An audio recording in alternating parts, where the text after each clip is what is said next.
Since the invention of the printing press, there's been a battle to control disseminated information. In the early 1900s, oil tycoon John D. Rockefeller took control of every newspaper and news editor of his era. He became America's first billionaire, paving the way for the power-hungry ever since. Thus began the gold rush for the modern world's most precious resource, the narrative.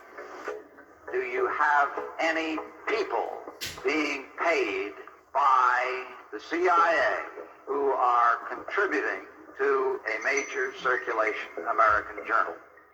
During a Senate committee investigation, it was revealed that the CIA had been conducting a covert operation to infiltrate and control U.S. media. They called it Operation Mockingbird.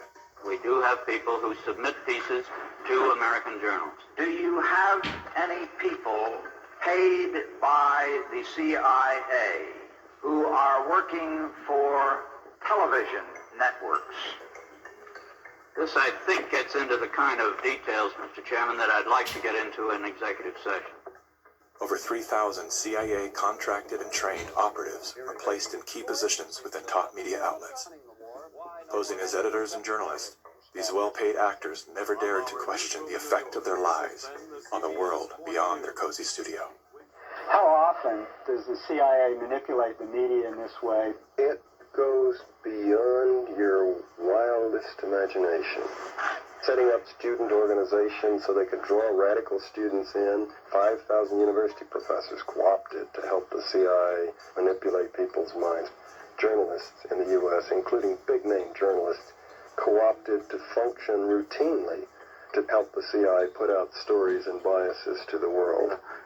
As this 1952 CIA memo says, the aim is controlling an individual to the point where he will do our bidding against his will.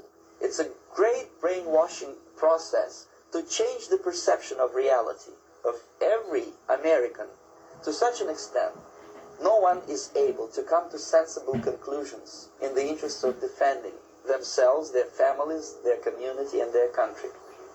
Would you say that continues today? Well, I would think probably for a reporter it would continue today, but because of all of the revelations, I think you've got to be much more careful about it. So how do we know that Operation Mockingbird still isn't in effect? Well, we don't. It was the Telecommunications Act of 1996 that opened the door for predatory corporations to monopolize the industries of print and broadcast. This bill protects consumers against monopolies. It guarantees the diversity of voices. Today, a handful of corporate empires own and control the vast majority of everything you read, hear, and watch. From the biggest movie studios, television and radio networks, newspapers and magazines, to the vast universe of internet news and entertainment sites. Amazon has transformed its